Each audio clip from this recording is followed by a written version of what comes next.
Hello, everybody, and welcome back to the Sanderlanche podcast. Today, we are starting a brand new book. Well, for us, anyway.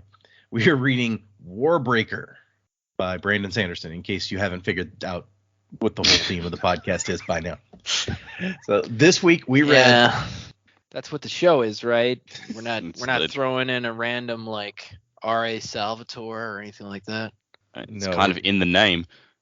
Yeah, no, we're gonna go and read some Charlie and the Chocolate Factory, actually, or was that what the book's called? Yep, Roald Dahl. Yeah, Roald Dahl. But anyway, Roald Dahl. Yeah.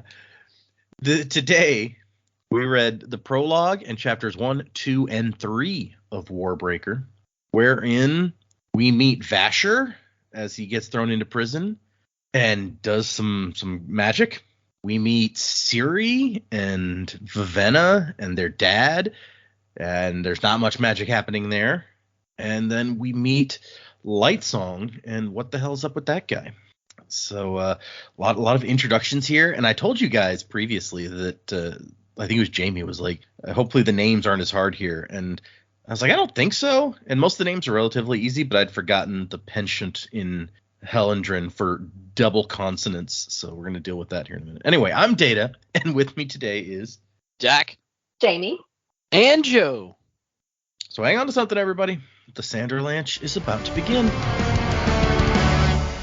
To emerge and to breathe anew, for a purpose so far from my own, and this world I've awoken to seems familiar but somehow unknown.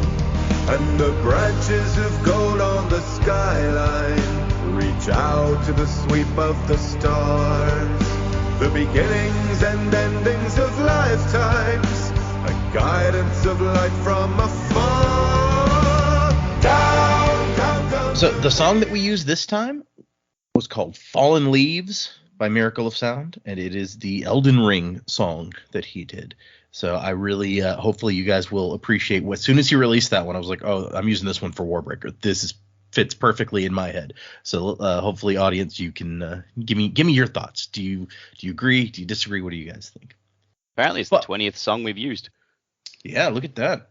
I mean, I say that I'm looking at the list and like, I don't know what the hell we used that song for, but Which one? Savior's Seed. It's number 17. Oh, on the Savior's list. Seed. That's what I use on the Patreon for the Patreon things. Okay.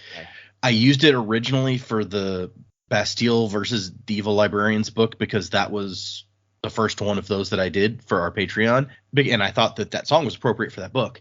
And then afterwards I was like, if I come up with a different song each book here, I'm then going to have to do it a second song for each of these when we read them on the actual program. That'll get annoying fast. It's hard to come up with one that fits sometimes.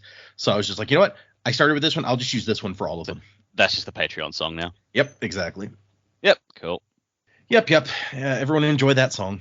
So yeah, new world, new magic system, new characters. What did you guys think of these first 4 chapters?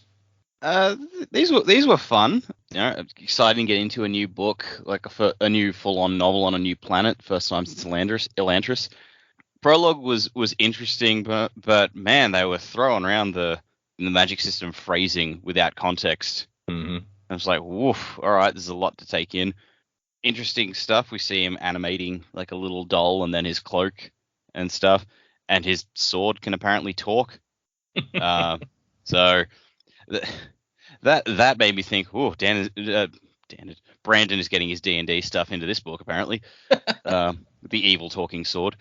But no, that was cool. I like the princesses and their thought processes. Lightsong, don't really know what to make of him at this point. But I am very intrigued, and I'm like, ooh, okay. I like this whole, colors get duller or brighter depending on what's going on in the world around you. That sounds really, that more than anything else sounds like, oh man, this would work well in a visual medium, because that would be fascinating to look at. True. Yeah. Yeah. There's just I do like you're like they're throwing all this terminology for the magic system around. I don't know what to make of this stuff, and it's true. It's like he's really throwing us in the deep end. Yeah, I mean, I remember even in the prologues of Mistborn when we had no context for anything at all. It's like I know he used his powers, but I think it was a bit more subtle than this. He wasn't just like and then using my allomantic ability of tin, I did this. And it's like, whoa, Jesus Christ. Yeah, it's true. They're like Kelsier kills Lord Trusting or whatever, but we don't actually see it. It happens off screen, and they're like, "How the heck did you do that?" Yeah, I distinctly remember like in that prologue he said it's like he burned tin, and we're all just like, what the hell does that mean? But I think that was the extent of it. Yeah, it was very little hints about how any of this worked, and here we're getting like dump. Yeah. And yet it's still mysterious. Yeah, I really liked it. I don't know why. Starting the new book, I'm like, cool. I have no idea what just happened. Excellent. But no, I thought, like, yes, it's a dump of a lot of information, but my brain is already buzzing about what this system is, and I think it's really cool. I'm a big fan of, like, color coding things in my life, and that everything is just so with colors. If you speak to any of my coworkers, they'll give me all sorts of crap about highlighters and whatnot. So, yeah, I thought it was really cool.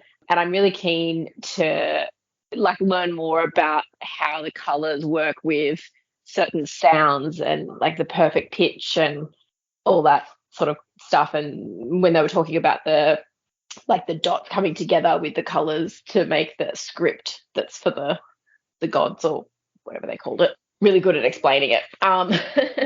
It all sounds really, really cool. And bringing to life things that used to live kind of gave me back vibes of, oh my God, what's her name?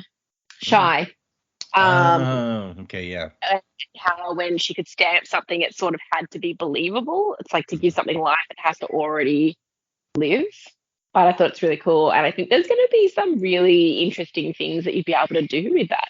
I thought the way he killed, is it Var? Var, yeah.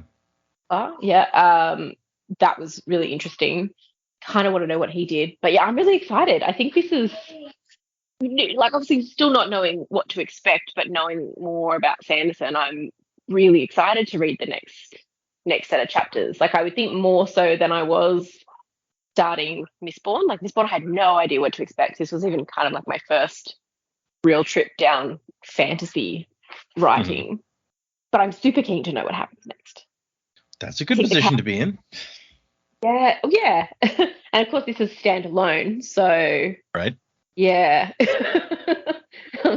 Nothing to go on to, but like all the characters I think I'm really interested in. There's no one yet, and I realize that it's the first set of chapters we've read, but there's no one that I'm like, oh, I can't stand you yet. Yeah, I'm excited. It'll be good. See, I was actually curious, given some of what we've seen in characters you like or don't like in the past. I was wondering if Vivenna would annoy you or if you would be interested in her. So I think if we'd stopped a bit earlier and only had met her as this obedient, completely under control individual, I think maybe I would have been a bit annoyed with her. But because I think we've got that little bit of extra information, there's some more depth to her, and we've already had what's going on in her head. She's not just okay with how this has gone. And given that what's just happened, having her sister sent off is a huge change in her life, not just like her life and her day-to-day, but she was literally bred to do this, and now her purpose is gone, and she's about to disrupt her brother's purpose, and her sister's purpose has completely changed. And I think watching what she's already going through with that struggle is really interesting. There's more depth to her. Yeah, for sure. There's definitely more depth. Maybe you could probably say that about both her and her sister than what they first come off as, for sure. Oh, absolutely, yeah. So for me, Vasher was really fun. Crazy talking sword that kills people on its own. Pretty awesome idea. I had to there were so many things going on, as the other two have mentioned. I had to take notes. And every time I came across a word of that is a person's name or was something that I didn't know, I underlined it so I could reference it again if it came back later or if it was explained.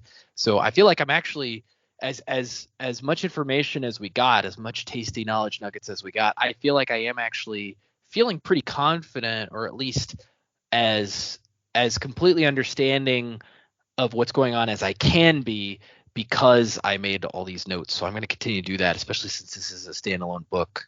Yeah. For sure. But yeah, breaths, biochromatic breath. I tried to understand as much information as I was given. So yeah, the prologue I enjoyed quite a bit. I will say that I really, if we hadn't gotten that extra bit with Vivenna and Ciri, I would have to say before that I was not liking any of their family. They all seemed like extremely selfish and self-serving, self-centered people. And I know her dad's like couching that in the frame of I'm protecting our people for longer, but he seemed the most selfish in what he was doing. You get a little bit of sentiment in the following chapter when she could tell he didn't really want to send Ciri, but he thinks she's going to die. But it's like literally you protect your oldest daughter to send your youngest daughter to die. Mhm. I like, yeah. I did not like any of that family at all. After he decides to send Ciri to that other kingdom. So I was not happy with those decisions or that character at that point. And then other than that, we've got Lightsong. Lightsong, yeah. So interesting. These guys that like come back from death, even though they don't know if they actually died because they don't have any previous memories of their life. And some of them come back and are then because they come back, they're now considered gods and get their own priests and their own palaces and stuff. That's pretty wacky. Definitely wasn't expecting that when Lightsong came on the scene. It's like, oh, he's a god, and he was a normal guy before. But yeah, very interested to see where that goes. And I've already got some theories. I feel like we're at an advantage knowing about shards and things like that. So I've already got some theories on how this stuff might work. So yeah, excited to see what's ahead. But yeah, definitely interesting stuff so far. Yeah, that king doesn't seem like the best guy. I mean, he's like, to save my country, I'm going to have to send a daughter. But I'm going to send the most innocent and carefree of my daughters because I like my older daughter more. We can't send the monk. And I'm going to send the lady who's I'm going to send my daughter who's entirely unprepared for this because she was never supposed to go and do this. And the daughter that, was being prepared for this her entire life, I'm going to keep her here because I need her here, even though her brother's already been training to do what I want her to do. And then also, so it makes complete sense that Vivenna, at first I'm like, really, she's so selfish that she's thinking about herself, that she's not going to be able to fulfill her purpose when her sister was just sent like without having any previous expectation of this. But then, you see it, she's like, well, I am going to go and I'm going to advise her because she needs my help. Like that, that kind of made it better. That saved it. A little bit. I still wouldn't say it completely saved it, but.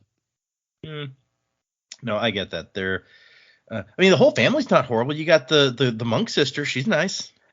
She seems all right. I don't know. Something about her seems like not underhanded, but like super like apathetic. Like even though she's in an obviously very caring job, it's like I think by virtue of the fact that she has to care for everybody, the people that are closest to her, she doesn't care as much about them because she's caring for everybody equally. Which I mean, if you're in that kind of work, I guess that's the position you should take, right? It's like, well, my job is to care about everybody equally, so I have to care less about you if I'm going to care about everybody else the same. Yeah, that's fair.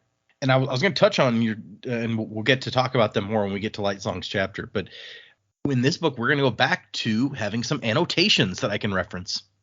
And on the topic of the fact that we now have annotations that I will reference occasionally, there is one about the similarities between Warbreaker and Elantris, where he points out that the gods in this story are kind of similar to what we saw in Elantris, where you like die and then you become a god, but they actually come from kind of opposite ideas of what he wanted to show, where he was like, in Elantris, we had men becoming gods, but when we saw them, they were like these fallen, like with no power essentially. And so I wanted to do this thing where we were looking at men who had become gods, but like at the height of their political power.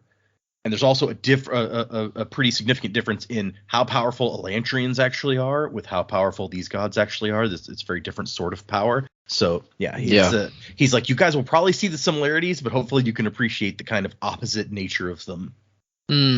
Opposite. Does that mean the shards are opposite? J'accuse. There were two shards on Cell, and they were both long dead, apparently. It's true. Yeah. Maybe this one is too. You don't know. Or But if there's he's the opposite of dead, then he must be alive. There's gonna be 5 shards on this planet. You just watch. Jesus. I don't see how 5 is the opposite of 2, but whatever. Well, it's an odd number, and 2's an even number. I don't know. I got it.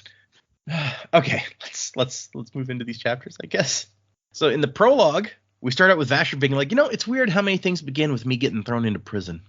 And Brandon actually has an entire annotation about, or a section of the annotations about how he came up with the first line. And it's not all that. It's not interesting enough that I'm going to go into it, but it's just, he came up with a funny thing about like, it says, why does it always have to end up with me getting thrown into prison? Was the original line that he liked. And he's like, well, that doesn't really fit here because he intentionally did it. So then he had to switch it up. I like it how we can't even get one line into the book without getting an annotation. That's actually the third in the first page of annotations. There's 2 before that. Oh, great. Oh my god. One of them dealing with where Vasher's name came from, which was based on an old girlfriend's dad's name. His name was Vance. And he's like, I like that name, but I need to change it up a little bit. And it somehow made it to Vasher. Yeah, Vasher thrown into prison. It had a very Oblivion vibes to me. Like, oh, look, I'm starting this game in prison. I think all the Elder Scrolls games start with that. Skyrim, you are jailed, but you're heading to an execution. You're not in prison. Yeah, I guess. This is actually one of the books that I've seen people talk about that they think would make a great game with this magic system, where you're like, you have a certain number of breaths and you got to cobble something together and try to make it do things. I play that. Yeah. That sounds like a game. Yeah. I don't game, so. But so yes, Vasher's in jail and the guards are kind of jerks. He even has that line about it's weird how in these kind of places guards end up being no better than the people that they're guarding. And the city is called T''Telir, which I always pronounce Telir, but yeah. The people of this nation, Halandrin, have a tendency for these double consonant things, and it is the part about this book that it makes some pronunciations a little tricky. Yeah. Is there a pronunciation guide like there was with? Oh, there might be somewhere. I'm going to look for that later, and maybe we'll come back to it. And so they like bright colors in Halandrin, which is the land of returned gods, lifeless servants, biochromatic research, and of course color. So there's right there in like the third paragraph is like, oh, here's a bunch of terms. Lifeless servants. That doesn't sound fun. And apparently Vasher got himself into a bar brawl where he beat up 20 dudes and then punched a priest. And punching a priest means that you're going to hang. So they take their priests pretty seriously in this town. Although now that we know he was intentionally in prison, yeah, it's like, cool, you sought out a priest, staged a bar fight, and then blocked him. Genius. Yeah. This guy stabbed him right real here. good. That's how you know you were going to get to exactly where you needed to go. Yep. Yeah. And we find out that it says Vasher doesn't have much breath, capital B, but it's enough that he has an aura that can change colors when they get close to him. So breath, capital B, underlined that, gotta start my underlining. So if he's got aura, wait, say that again. He's got enough aura. What? Sorry. His aura, it says it doesn't do much to the colors around him, but it does make them a little bit more intense. Okay, so he's reached the second heightening, or he's not quite at the second heightening? No, I don't think that he is. Well, I feel like he talks about in a minute, like where he is, but. Yeah, I don't remember. I just know that Lightborn talks about how like the first heightening has to do with perfect pitch, and then the second heightening has to do with seeing true color. So yeah, that's seeing colors. It's not like the effect that you have on colors. That's sort of gotcha. Far underway for. They'll explain later. Maybe. It's There's Brandon. not going to ever He'll explain any of it. Oh, that's true. Brandon does have a tendency to explain in detail. You're not wrong. Yeah. There's one thing I've learned about Brandon is that he will very specifically define what his magic systems are, which is fine. Some authors do that, some authors don't. True. The guards find in his stuff a sword. They're like, hey, what's this now? I wonder who he stole this from. So it is a long, thin-bladed sword in a silver sheath with a hilt of pure black. We find out there's a note. Hallandren has no aristocracy. So there's a note for how the society here works a little bit. And Vasher warns them, like, hey, be careful, guy. Be careful, friend. That sword can be dangerous. And the guard's like, whatever. And they go off into the guard room and shut the door. And then he starts doing his thing, where he gets some straw and some string from his cloak and makes a little straw man. And then Vasher breathed with a capital B. And biochromatic breath, scholars called it. Most people just called it breath. Oh, yeah. And this is where he talks about having so many breaths, and then he's at the first heightening or whatever. Yep. Each person had one, or at least that's how it usually went. One person, one breath. Vasher had about 50, just enough to reach the first heightening. Not nearly as many as he once had, he said, but a lot of people would consider 50 breaths a bunch. And so he uses awakening, also capital A, on this little figure, and he tells the little straw man to fetch keys. The straw figure stood, raised its single eyebrow towards Vasher, and then Vasher pointed to the guard room. From it, he heard sudden shouts of surprise. Not much time, he thought. So, yeah, stuff's happening there. We find out at the end that they're dying. What I got from this section, like when I'm seeing like the little straw man come to life, I kept thinking to myself, like, oh, this is what the baker in Shrek did to make the gingerbread man. It could be, yeah. Yeah. See, He's my- biochromatic breath. My brain went to a little baby Groot where they were like, go and get is it 2? And they were like, go and get the thingy. Whatever he needed. Yeah, the new head thing. fin. Yeah. Comes back with a toe. That would explain the screaming. Yeah. That could happen. Oh, we Genius. got to stop giving the prisoners pot plants. Oh my god. But Vasher then also awakens his cloak, which is shaped like has rips and stuff, make it shaped like a guy, and also matching the scars on his body, with the hood cut with holes to match his eyes so that it's more human in form, therefore taking fewer breaths to awaken. And there's an annotation about this where he says Vasher awakens the cloak. He doesn't end up using it. A lot of people point this out. Him not needing it was intentional. I know it raises questions, but awakening the cloak to protect himself was a precaution, one that didn't end up being needed. But it's one of those things that annoys me in books when every single thing the heroes do end up being important, useful, or even a hindrance. Sometimes you pack yourself a lunch, but then you just don't end up needing it. Yeah, that's kind of cool. It's like a That's a fair realistic point. approach. Yeah. Yep. Yeah, this kind of thing where it has to be organic material or it has to be shaped human-like, it really reminded me of the soul stamp stuff. It's like it's got to be near what we're trying to get it to do in some way. That makes sense. It has to reminded- believe it a little bit. Yeah. I like Jamie's way of putting it because, yeah, that is kind of what the stamps were, right? Yeah. Whatever the object is, it needs to believe. Where was Shy and like Elantris, are they all on the same planet? Yes, Shy in the Rose Empire is on the same planet as the city of Elantris. It was just on a different continent. That's Planet right, yeah. Cell. So kind of interesting that Brandon's drawn the comparison to Elantris. Mm-hmm. I'll just sit on that for a bit. It kind of reminds me of the Name of the Wind, and it's like it's easier to use this magic if the thing is more similar to whatever you're trying to affect. Mm. Like it requires less power to use sympathy on something that looks more like the thing you're trying to affect. Yeah. I guess that was the whole premise behind like the voodoo doll thing. Like it has to be very Yep. close to the person you're trying to make it. And you Do put a little stuff too. piece of the person on there, and it makes the connection even better with voodoo Yeah. dolls. And in this case, he like took an eyebrow off his own head and stuck it on the little guy. Yeah. And so he uses pretty much all the rest of his breath to animate his cloak. And it says he felt dimmer.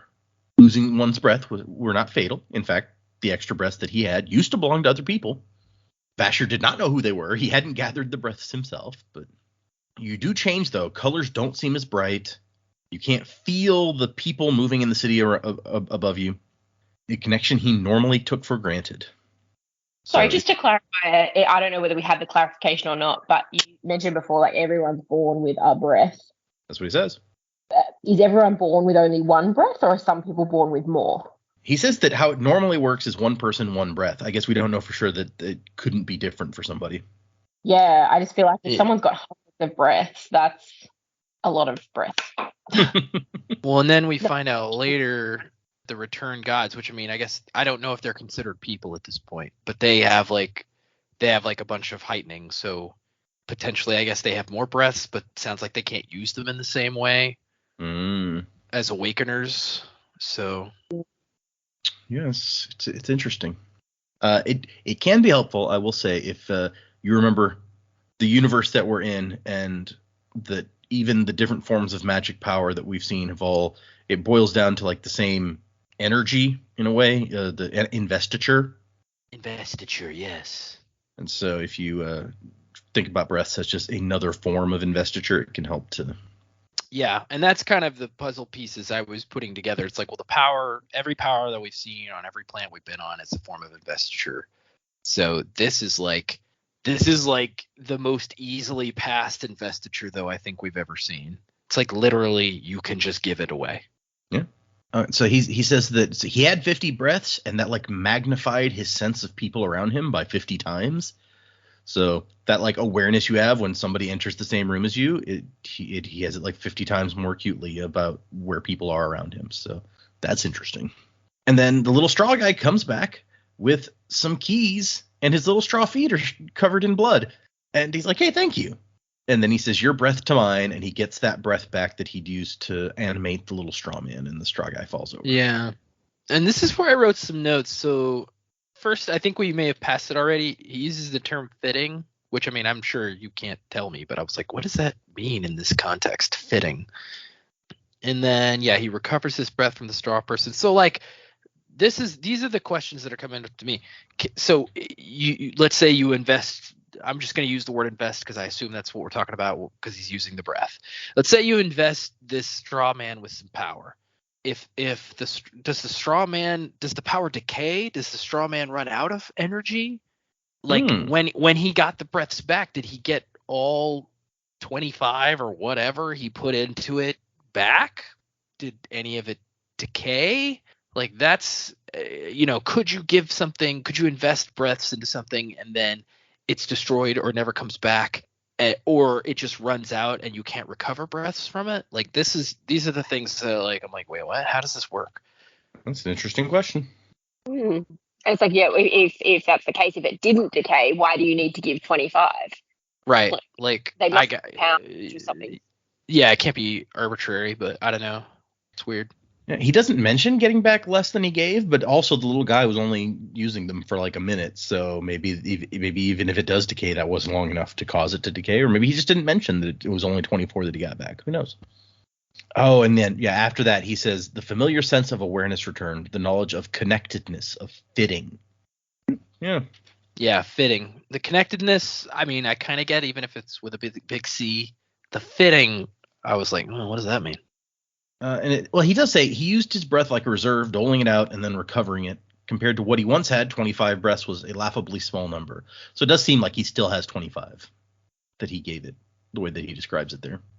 However, compared to nothing, it seemed infinite. So yes, he manages to unlock himself, and now he's going to go looking through the God King's dungeons. Didn't we just need another God King? Like, we haven't had a good God King in a while. Yeah, very Rashek sounding. Yeah. Well, he was the God Emperor, so it's true. The sliver of infinity or whatever. He explains in his own mind like how he had to find a tavern frequented by priests of the iridescent tones and then punch one of them, so he got thrown into the God King's dungeon instead of just a local jail. Knowing the kind of men who tended to guard such dungeons, he'd had a pretty good idea that they would try to draw night blood, capital N. And then he manages to find what he's looking for, a cell where a guy is hanging from his arms, or by his arms, from the ceiling, naked and chained. And they've got this guy in a cell designed for awakeners with no color, because we didn't talk about it as we were doing it, but every time he awakens something, he has to drain color out of an object, colors like the juice for awakening beyond breaths, I guess. Yeah, and so that's interesting to me too. It's like the color and the breaths are required. It's not, you can't just use breaths, which, yeah, it's interesting. They've got the guy gagged because to awaken something, you need breath, you need color, and you need a command, capital C. The harmonics and the hues, some called it. And it even explains that a command has to be spoken clearly and firmly in the awakener's native language. No stuttering, no mispronunciation. That's, pretty solid comparison to Elantris there. There you have to get the symbol exactly right. No typos, for want of a better term. It's true. Something bad could happen if you got a typo there. And this guy has a very strong aura, which not the greatest that Vasher's ever seen. The most powerful belong to the returned, known as gods here in Halandrin. But this guy has a lot of breath. Hundreds upon hundreds of them. And it's enough to really make colors pop as they get close to him. Anyone would be able to notice an aura this strong. So there's another interesting thing is you can't, if you've got a lot of this magic here, it's not like being a Mistborn where you can go unnoticed. People are going to notice as you're walking down the street that colors are like bending around you. And so the prisoner Var is like, oh, good. Are you here to free me? And Vasher's like, no, I'm here to kill you. And apparently Var had a rebellion going on that didn't work out, which explains why he's in jail. And Vasher's like, I don't care about any of that. I want your breath. And the guy's like, yeah, well, so does everybody. He's like, but Vasher basically argues, yeah, but you'd rather give it to me than to like the returned, the people that you were leading a rebellion against, right? And that's why they haven't killed him yet, because this much breath is worth a whole lot. And so if you kill him, poof, all that breath's gone. So they're trying to torture him into giving it up first, which another thing about this magic, you have to give it willingly. Nobody can take it from you. And Vasher's trying to convince him, like, either you give it to me or the torturers will eventually break you and all that power you've gathered will go to the very people you vowed to destroy. And the guy says, that thing you bear, it's here in the city? And Vasher nods. The screams I heard earlier, it caused them? Not again. And he asks, will you use that power, the power against them? And Vasher's like, I don't have to tell you what I'm going to do. Which you're about to kill the guy. Jeez, just throw him a bone. I guess, he's got his principle. He's like, I'm not going to lie to you, but I'm also not telling you what I'm going to do. And so he talks Var into it. Var says, my life to yours, my breath become yours. And Vasher gets all these hundreds of breaths. He hadn't felt such life in years. And Var's like, okay, now kill me. And so Vasher pulls out a scarf and he awakens it, which it's like he doesn't need to make it human-like anymore now that he has plenty of breaths to use for awakening. That's just more power conservative, I guess. So he awakens it and tells it to strangle things and throws it at the guy. I was like, geez, that's hardcore. Just like snap his neck or something. Whatever. Could have given him a quick death. Yeah, it's. I feel like strangling's kind of mean. I'm just saying. And then he goes to the guard room, and he first recovers the breath from the scarf. I mean, he's got a lot, but it doesn't mean he needs to be wasteful. So yeah, he's got to get more breath. The guards are dead. One of them sits in a chair. Nightblood, still mostly sheathed, had been rammed through the man's chest, and about an inch of the dark black blade visible in the sheath. Vasher closes it, does up the clasp, and then a voice in his mind says, I did very well today. I killed them all. Aren't you proud of me? Vasher does not respond, and Nightblood says, I knew you'd be impressed, sounding satisfied. That's creepy. That's the end of the prologue. So yeah, that's... There's your wacky Disney sidekick, the talking sword voiced by let's go with Jack Black. He's pretty reliable. Be Alan Tudyk. Oh yes, of course. Oh yeah, it would be Alan Tudyk. You're right, 100%. Yep.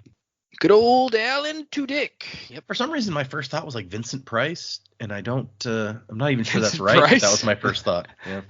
Vincent Price would be like, he'd be like, hello, children. Actually, it's not a very well good today. Yeah. Your Vincent Price was better than mine. Yeah.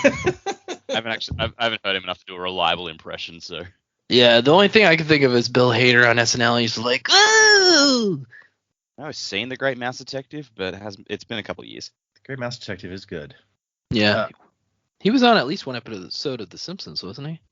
Yeah, was. I think everyone was on The Simpsons. Come on. Well, actually, no, it might not have been him because they make a point in that episode. It's like, oh, Vincent Price on the phone. I thought he was dead. And then they get to the end of the phone call, and it's like he keeps talking about going back to the grave, and they're just like, is he alive or not? And they just shrug. Let me see. Let's see if his dad is deceased, undead. And he's portrayed by Dan Castellaneta in Sunday, Cruddy Sunday, and then Maurice LaMarche in Treehouse of Horror 32. Now we move to a different nation entirely, where we go into Ciri's head. So they keep going on about how this is the Highlands. So I'm like, well, everyone here is talking in a Scottish accent. Yep, 100% Scottish. So I'm pretty sure the dad is just Gerard Butler.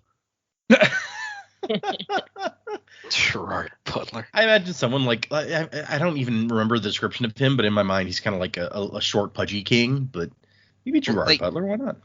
Well, I mean, they keep talking about he keeps his hair black, but when he gets stressed out, it bleeds into red, and Gerard Butler's a redhead, so.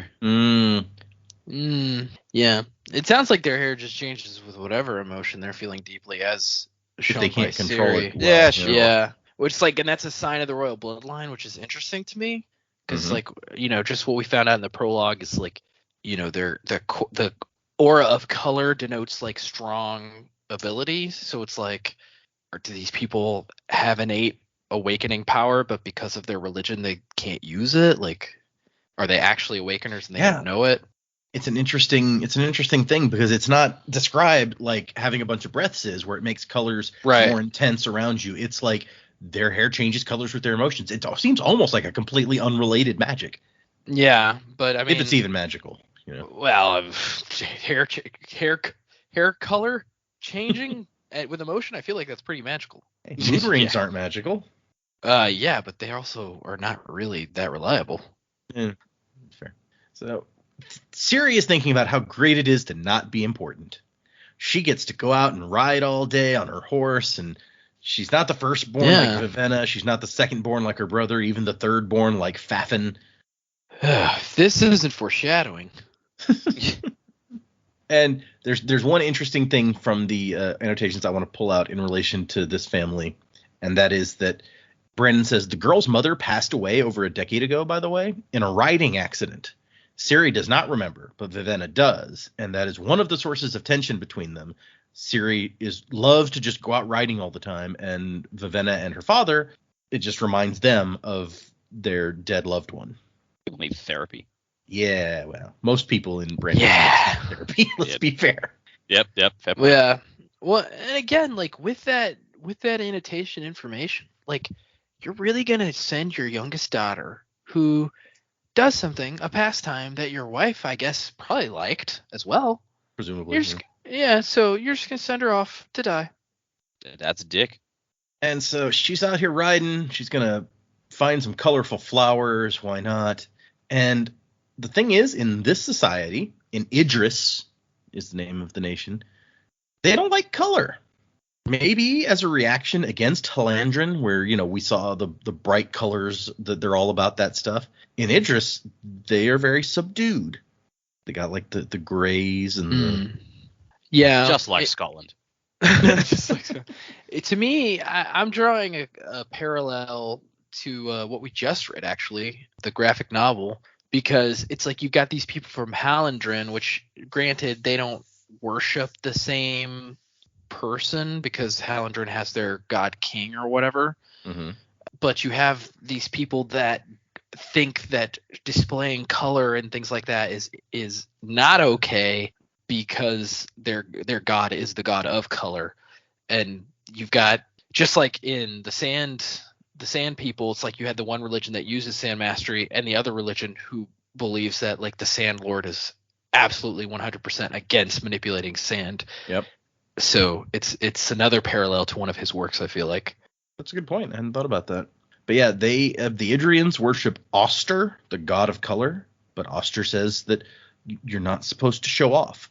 Austrian teaching said there was nothing wrong with feelings, but drawing attention to yourself with them was wrong. So you're not supposed to stand out. That's not good. You're not supposed to try to get attention. And she seems like someone who kind of likes attention, I'm just saying, except for when it stops her from being able to be useless. But in town, the stones have been whitewashed, clothing bleached gray or tan, all to keep the color away. For without color, there could be no awakeners. And I like there's a note about this in the annotations where he's just like, yeah, they don't really know what they're doing that much. Like tan is a perfectly acceptable color for awakening, and I forget if he says white or black, one of the two. He's like, that's actually the best color for awakening. So they're trying to do what they're trying to do. Giving us hints, maybe. Okay, so if black and white are the best, maybe that's why this magical. It's not both. One of them is. I don't know. Oh, okay. I don't know. I was drawing that if black is the best, then that would make sense if that crazy talking sword was black. It can maybe it absorbs all color or something, makes it super powerful. Yeah, he says black is one of the most powerful colors to use for fueling awakening. But There you Idrians go. don't even consider it a color. Their browns and tans would also work. So yeah, that's what he says there. I think stuff's starting to fall together already. I'm getting so many knowledge nuggets today. And so Ciri rides into town. She hands out some pretty flowers to the children and gets home to the castle. It's not really a castle. It's like a single-story building. They just call it a palace. And the cook, she goes into the kitchen. The cook's like, hey, your dad's looking for you. And she's like, yeah, I'm sure he is. Skipped out on my lessons and stuff. And when she sees the flowers, she's like, and you've been corrupting the city's youth again. And she's like, dude, Oster created the flowers, right? What's wrong with, they can't be bad. And Mab the cook is like, flowers aren't evil, assuming they're left where Oster put them. We should not use Oster's beauty to make ourselves more important. And then Ciri throws one of the flowers in the pot, and the cook's like, yeah, I assume that's this one kind of flower that you can eat. She's like, yeah, I'm not stupid. It's like, yeah, I don't want to ruin the stew, man. And this is where we first hear about the treaty that they've got with the Halandrins. Father and Vivenna will make sure we're safe. Yeah, you put a little too much confidence in them, clearly. Yeah, they'll make sure they're safe by sending me. They were just talking about sacrifices aren't a thing. There. Yep. Yeah, Mab's like, yeah, do you really want to end up in or with some devil sucking the souls out of children, strangling people with their own clothing, sacrificing women on their unholy altars? Yeah, it's like she was in the prison with Vasher. I mean, come on, strangling people with clothing? Well, and there's a note about that I wasn't going to read, but just since you brought it up, she's like, if you think that it sounds like Mab knows a lot about awakening in Halandrin, then you've picked up on something. Mab used to live in Talir. She was born in Idris, but ran away during her teens. During her 20s, she was a courtesan of some repute in the city. It goes on and on. It's like a whole history of Mab. But and she will never She's appear not after this Queen chapter. Mab. Jeez. Eventually, she does go back to Idris and is very bitter against the Halandrin upper crust as a result of things that happened to her. Crust. But yeah, there's actually one of the things he mentions is there's a version of the story where and you remember he kind of published some stuff online and then got feedback and changed some stuff. There was a version of some of the early chapters that actually got put up where Mab accompanies her as her to the city as her lady in waiting or whatever.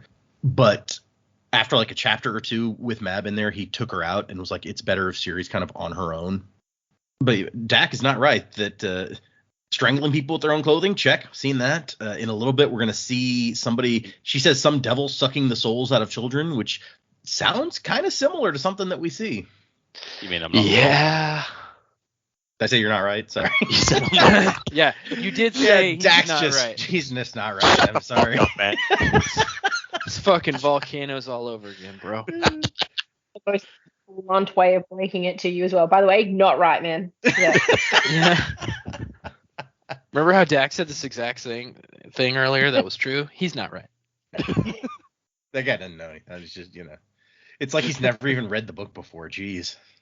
Yeah, it's like his first read through. What a loser. Gosh. And so after Ciri's like, I'll stay here and help because that's just gonna be my punishment anyway. So, and we cut to Dedalin, King of Idris, sitting at his desk with a letter. The letter came in it's written on pink paper, and he's like, oh, geez, what is this shit? Which, when you're sending that letter, it just feels like just the biggest fuck you. Right? Yeah, we know these guys hate color. Let's throw it on pink paper. They're gonna shit themselves. Picture like it's delivered by a horse-drawn carriage, and the carriage is painted so garishly, like something you'd see in Carnival or something. Mm-hmm. It's got like spotlights blaring out the side, and it's like, these assholes. Yeah, their outfits is like colors that clash together on purpose. It's just like every color they could possibly fit on an outfit. Got a cloak that's trailing peacock feathers. The cloak of no particular color that that guy in Name of the Wind has, or whatever. Yeah. Yeah. Like Saruman of many colors. Oh yeah. Cut that out of the movie because there's no way in the hell that's gonna translate. Well, if we get Elton John to play him. My brain's gone straight to then, like Joseph with his coat of many colours. Yep. True. Saruman of colours. It just changed the whole movie. Yeah. See, Christopher Lee had the most fabulous cloak. Yeah. I always wondered in the ancient history, like, did Joseph's coat really have a bunch of colors? Or did they just say that because it had like 4? And There they was were like wow, three colors, and no one that's ever had many that. colors. So King Daedalus has his general here, General Yarda, and they're discussing the situation. And the general is convinced that war is coming. I feel it in the winds and read it in the reports of our spies. Yeah. Halandrin considers us rebels. This guy gave me like Viking vibes. I don't know if he gave anybody else Viking vibes. But then it like made me think these people are all like, very, very Norway looking people. Norwegian. Yeah. So it's Elsa and her Elsa and Anna are these two sisters. Canon. Yeah. And Ciri's like, do you want to ride a horse? And Vivenna's like, no, that's how our mom died, jerk. Oh, jeez. Yeah, okay. Fair point. So the general says war is coming, but if we keep to the treaty, it'll buy us more time. We cannot have a defensive war in the summer, but the snow appears so bad that if we can have the war in the winter, then we can let the conflict be on our terms. Yeah. Again, gave me Viking vibes. Like, we're going to fight them on our turf in the winter. They're not used to that. It's like Napoleon in Russia in my mind. I guess their castle is basically a Viking long haul. Yeah, Sure. Kind of. And so the king is trying to decide if he's going to send his daughter. He negotiated the treaty with Halandrin that said that he would send a daughter to be the wife of the god king or whatever. And now he's like, now that it's time, I kind of don't want to. The Idrians control some very important passes up here in the Highlands that have trade significance, I guess, between Halandrin and other areas. He even mentions Var. He's like, he'd hoped that maybe the rebel leader Var and his pan-called dissidents would draw attention away from Idris, but he'd been captured and his so-called army dispersed. Useless rebels. The peace would not last, not with Idris ripe, not with the trade routes worth so much, and not with the current crop of Halandrin gods, who seem so much more erratic than their predecessors. So we go through different groups of gods, it sounds like, in Halandrin. Well, Light Song's only, like 5 years old as a god, so it's like... Yeah. The treaty had been his first official act following his father's assassination. So yeah, I guess you are incentivized to make peace if they're assassinating your monarchs. It's like, oh, my dad's dead. They killed him. Guess maybe I should try to make peace. And Daedalus is like, if we send her, we're sending her to her death. And Yarda's like, maybe not. He's like, no, the first thing they'll do if war starts is use her against me. They invite awakeners into their palaces for Auster's sake. Latest reports say that their army has grown to include some 40,000 lifeless. And Yarda says, sending Vivenna is a poor plan, but it is our only plan. It's such an interesting concept, which I know, we may get into more in the Light Song chapter, but it's like, think about it this way. If you had enough breaths, you could literally breathe into the terracotta. Terracotta, I knew what you meant. I always do that. I get Mortal Kombat. Yeah, Mortal Kombat Baraka's people. Yes. Confused with the terracotta army. You can literally breathe breaths into the terracotta army, and then you have a giant clay army. That'd be kind of crazy, I guess. Yeah. Yeah. Or, to bring it into the parlance of our times, Thor 3, you got a bunch of dead dudes, zombies underneath your palace, and you just like light them up. what they want, the reason that they accepted this treaty was that they want to introduce royal blood into their monarchy to give them a legitimate claim. And so, but he is having trouble thinking of his beloved daughter in the God King's arms, being forced to bear that creature's child. It nearly made his hair bleach with concern. The child would become a stillborn monster. Yep. So, very concerned about my first daughter doing that. My last daughter, don't give a shit. She's not the beloved one. And so Vivenna shows up, and she's like, I assume that I need to get myself ready to go. I've been waiting my whole life for this. I've been preparing for this. Ciri probably won't take this well. I should probably go before she gets back from her ride. And then they see Ciri gallop by with her bright yellow hair, and that just pisses her dad off even more. The royal wait, a plan is forming in my mind. The color-changing hair is the identifying mark of the royal family who had fled to the Idris Highlands at the climax of the Many War. Controlling it is tough. Vivenna manages to do it really well, so she's got a lot of self-control in her emotions, basically. And he thinks, poor girl never even got to have a childhood, because she's always been prepared to do this thing. And finally, the king is like, no, I'm not sending you. You're not going. Lord of Colors, forgive me, what a terrible choice for a father to make. The treaty is very specific. I must send the Halandran, my daughter, when Vivenna reaches her 21st birthday, but it doesn't say which daughter I have to send. And so, yeah, he's going to send the wrong one. It might piss them off, but they maybe at least won't attack until, 9 months has passed and they get the heir that they're after. I just don't see what he would have gotten out of this that he wouldn't have gotten if Vivenna had gone anyway. He gets to aside from favoritism. Yeah. Yes, that's on my point. It's like he likes her. He loves his first daughter so much that he's like, I don't want to send her. Her place is here with me. So I'm just going to do the same thing that I'm supposed to do, just with the daughter I don't like as much. Yeah, it's like there is no benefit aside from keeping the one he likes more around. The argument he tries to make when we see him again in chapter 2 is that, like, Vivenna is going to be so much better for the country. Like, keeping her here. She is intelligent and she will rule so well that's the reason that I kept her. Yeah, it's bullshit, though, because his other child has been training to do that his whole life. And all the people expected her to go. Everybody knew about the treaty. So what does that say when you want to prop up a leader that your whole country assumed was going to protect you? You're not wrong necessarily. Yep. There's also a note in the annotations that the scene leading up to him getting or picking Ciri, he actually kind of made longer and longer as he went, and he kind of thinks it probably ended up being too long. Although some readers were like, "Hey, we want to see the scene where he says farewell to his daughter," and he's like, "Nah, I don't think that we need that." I think it works better this way. Honestly, it's like this is a big digression, so I apologize. I had an idea for a story a long time ago, and it was some of the premise was similar in that historically kingdoms used to trade princes when they were in times of war, and that was a way to basically keep the other opponent honorable, right? So it's like, you have my son, I have your son, they're the heir. We're not going to do messed up stuff in war. We're going to keep this war civil so that when the war is over, we'll trade back our sons or whatever. Like Darkseid and Highfather. Yeah, exactly. So that's like a historical thing that used to happen. So I had an idea for a book where that would happen. And in the book, I was like, there's no way that this king is going to sit there and even tell his son goodbye. Now, this was due to the idea that the character I had in mind was an asshole anyway. But he basically tells like his highest captain, like, hey, the prologue is basically, I'm tasking you to go take my son to this other king.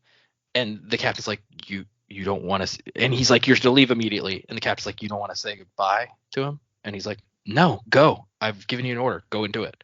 So I feel like any kind of weird goodbye in this scenario in a book, it's literally just Ciri in tears, crying, upset, doesn't understand what's going on, and him just being like, okay, bye. Like, how else is he going to respond as a king in this situation?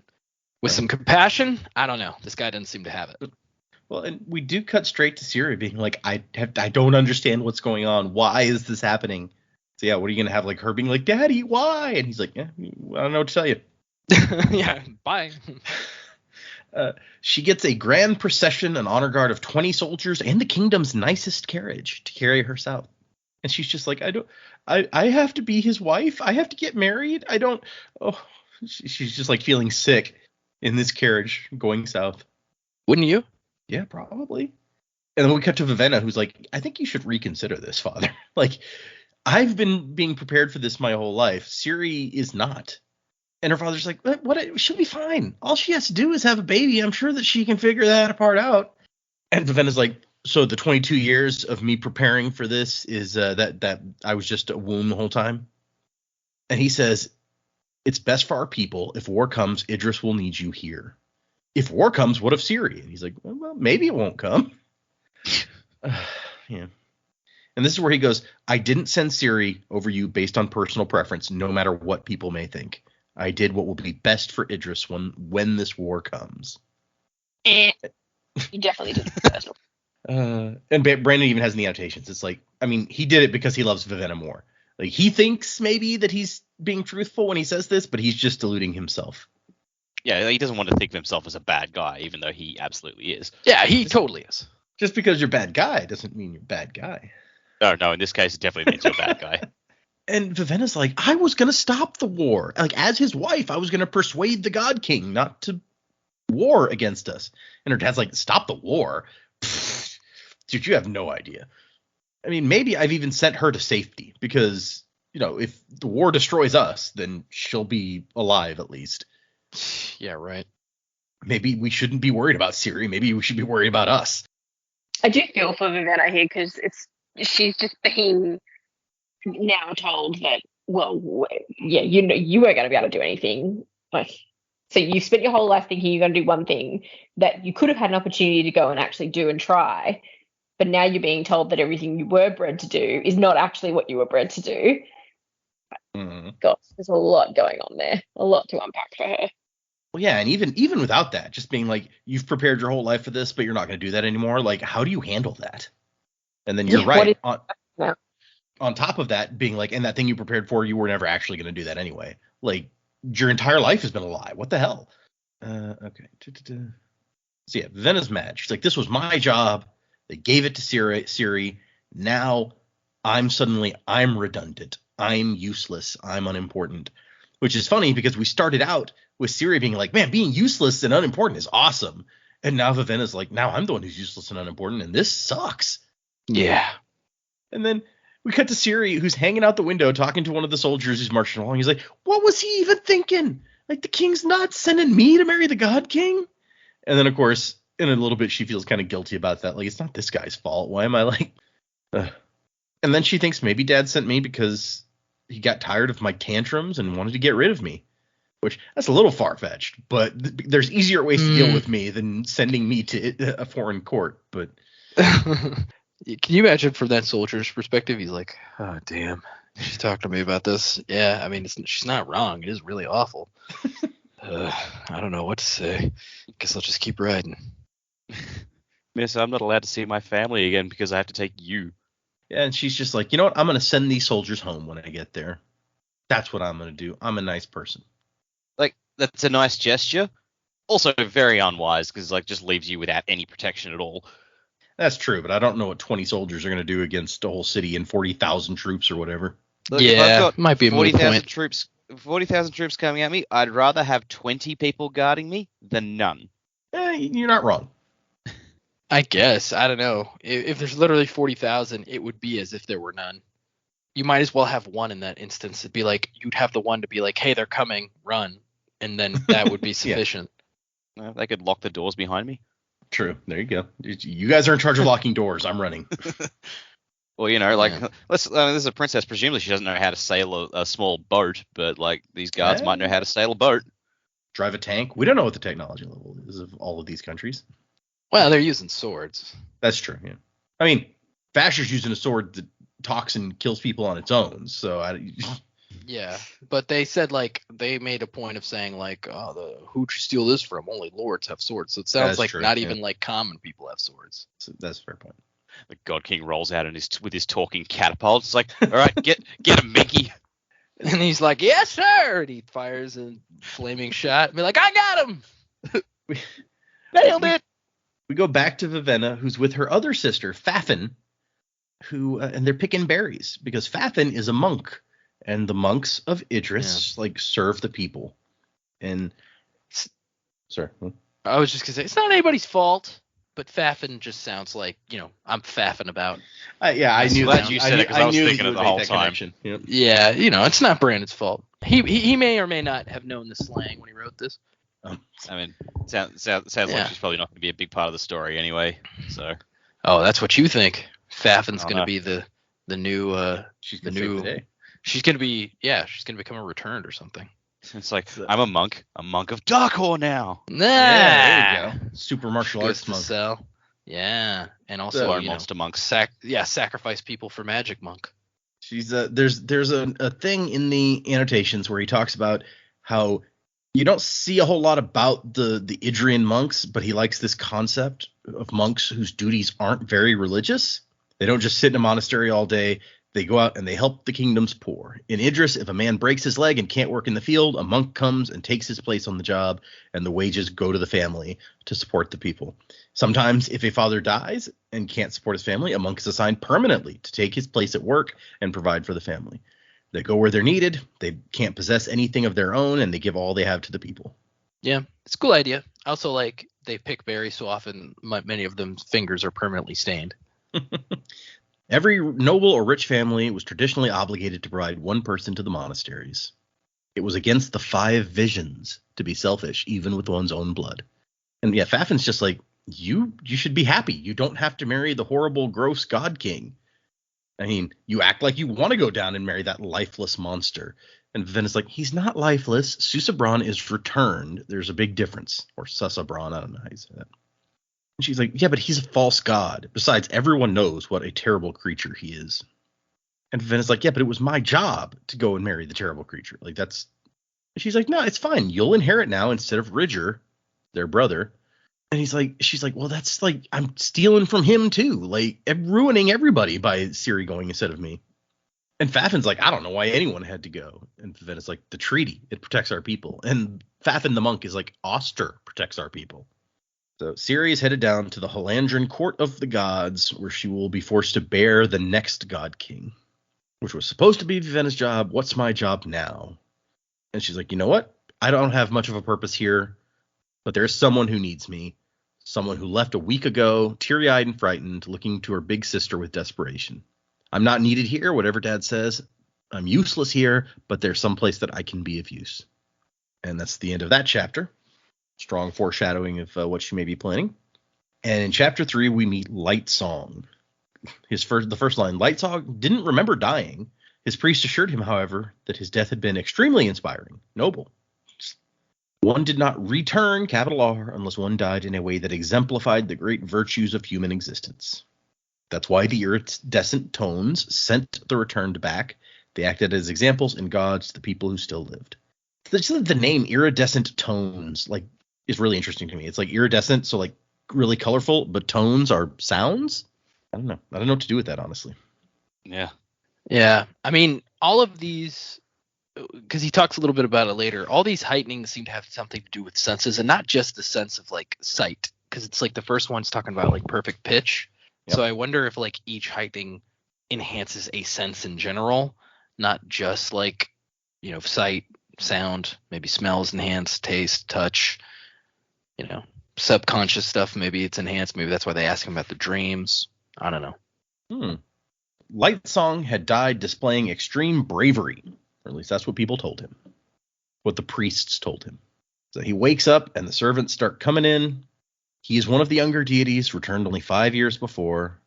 There's about 24 deities in the court of the gods, many far more important and far more politically savvy than Lightsong. And above them all reigns Susabron, the god king of Halandran. He gets a giant palace, fancy silks. I like the note that we get later that there's not hallways because hallways are for servants.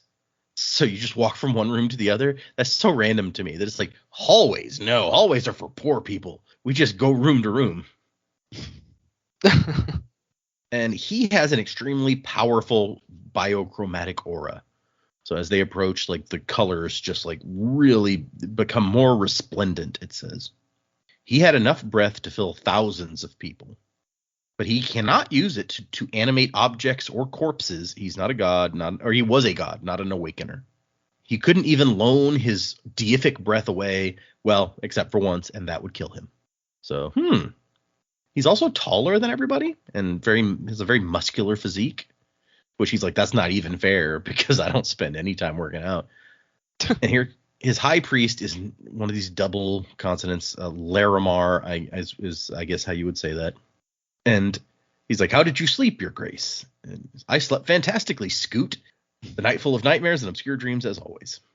And the guy's like, Scoot? It's like, yes, I've decided to give you a new nickname. Scoot. Seems to fit you. So here's a great big fun annotation, at least I think so. As you might guess from the past, this is based on one of Brandon's friends. And so he says that his local church group had a service auction for the local food bank. The idea was that church members would offer up services, and then people would bid cans of food to win them. So he offered up naming rights in one of his books, so that if you won, you would get a character named after you and based on you. Very popular, went for hundreds of cans of food. And the guy who won... That's cool. Yeah, I know, right? That's very nice. The guy who won was Aaron Yeoman, who we see as Lord Yeoman in Hero of Ages. Huh. However, the other major bidder was a friend of his named Scott Franson. Big fantasy buff, really wanted those naming rights. And he says, but I think he let Aaron have it, as Aaron was very excited and vocal about wanting to win. And then a year later, I discovered that Scott, being the kind of guy he is, had actually paid for Aaron's cans himself and donated them on the younger man's behalf. Aww. Right? I was so touched by this that I decided to put Scott in Warbreaker. It happened that I had a very good spot for him. I'd already planned for Larimar to have a similar personality to Scott. I decided that Franson would not work for name, though you do see that name pop up in Hero of Ages as a nod to him.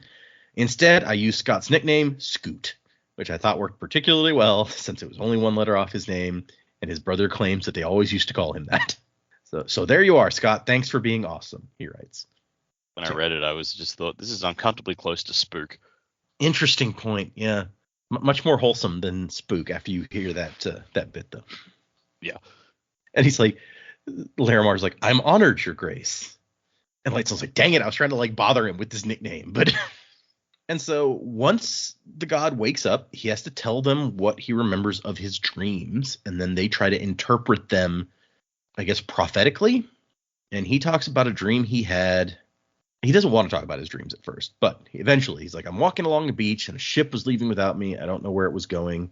He's like, but what about the colors? Were there any colors? The ship had a red sail. The sand was brown. The trees were green. For some reason, I think the ocean was red. And Larimar's like, oh, yeah, this is very exciting. Okay, writing all this down.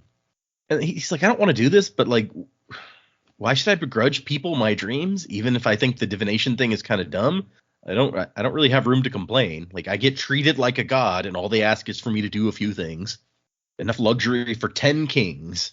I have the least right in the world to be difficult. It's just this. He was probably the only god who didn't believe in his own religion, which that's a thing. People are like, you're a god. And you're like, yeah, but am I though? I'm not sure that's right.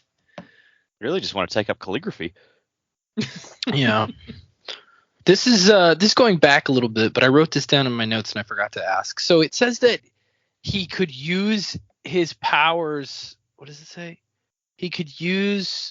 He saw a little value in it. He couldn't use it to animate objects or corpses. He was a god, not an awakener. Yep. Does that mean he can't use it because he's a god, or he's told gods don't do that? Well, it says that he can only give out his deific breath once and it would kill him. Deific breath. Okay. That's how it describes. I mean, the deific part isn't capitalized, just the breath part. So yeah. But, yeah. Okay. And then he, of course, has to mess with Scoot by being like, and you were there, and you apologize for keeping me away from my debauchery. I was like, yeah, okay, fine. Should we just go? And so we find out one of his duties as God is to talk about his dreams so they can be interpreted. And then the next one is that we go to a room where the walls are hung with paintings and poems, calligraphy poems, or calligraphed. And so he has to walk through and say what he thinks of all of these various paintings and poems and what have you. It says that he has, each of these colors is a true color, directly on hue, as only a person who had attained the third heightening could distinguish. So yes, third heightening is perfect color distinguishing, apparently. Yeah. And then, we go to where he needs to get his new breath from a little girl. And he says, why does it always have to be a child? And the girl is terrified because she's in a weird place and there's a giant god like, hey, what up? Give me your breath. So do we get an idea of how much taller in stature these people are? Hold on, let me go back and see. It says that he's taller. I don't remember if it says exactly how much. I think it said he's towering at least a foot over Larimar. Okay, so yeah. So let's say everybody's let's say everybody's 5 feet in this world and he's 6 feet tall. But if everybody's like 6 feet tall, he's 7 feet tall, whatever. He's Harry Dresden. No, isn't Harry Dresden like 6'7" or something crazy? He's like 6'7", 6'9", somewhere in there. I forget exactly. He's like close to 7. He keeps yeah. The little girl starts to cry, but she says the words, my life's yours, my breath become yours, and he gets a breath and he gets juiced up. He's like, now I got some energy. Yummy. The girl grew dull, the color of her lips and eyes fading slightly, her cheeks becoming more bland. And he's just like, no, it's fine. Most people say they can't even tell when their breath is gone. She'll be good. Her family will be well paid for her sacrifice. And Lightsong would live for another week. So this is horrific, in my opinion. Oh, yeah. Because let's say this breath is their investiture. Every person is endowed with this breath of investiture. It's like, okay, just shred my soul up and take like the God power that resides within me naturally from birth, and I never get it back. Also, like, it doesn't seem like she was super willing. Maybe that's why they have to use children. It's because the children like are willing to do it out of naivete, even if they're scared. Whereas like an adult be like, hell no, I'm not willingly do that. Like in the back of their mind. Yeah. Like, I don't know. It's pretty horrific. So the last annotation that I pulled out for this week is why a child? And Brandon says, truthfully, it doesn't matter much. An adult or even someone elderly could provide a breath that would keep a god alive. But the breaths of those who are aged aren't as vigorous as those who are young. If Lightsong were given one of those to feed on, he'd survive for another week, but he would not feel as vibrant or alive as he does after feeding on the child's breath. The people of Halantron are faithful. Even if Lightsong himself doesn't believe, they do, and they want to provide the best for him. Hence, they use children, old enough to know what they're doing, but young enough to give a powerful, vibrant breath to their god. Ugh. So how many of these God Kings or not God Kings, God returned people are there? Because it's like said there are about 2 dozen. That's a lot of children, man. It's 24 children a week. Yep. Yeah.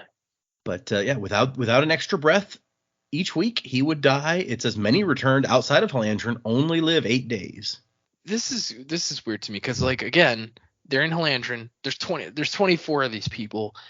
Like, once your breath is gone, it's gone forever. So that would make me think that the majority of people living in the city, I don't know how big the city is, but the majority of the people living in the city probably don't have any breath. Yeah, they've grown up without it. Yeah. Could be. Or maybe it's like an enormous, crazy, like million people town. Who knows? I mean, even if you had millions of people in the town, 24 a week, and there have to be children, I just mathematically... You're talking about 52 times 24 a year, like, and I don't know. It just doesn't add up to me. Would that many children? 1,200 a year. I don't know.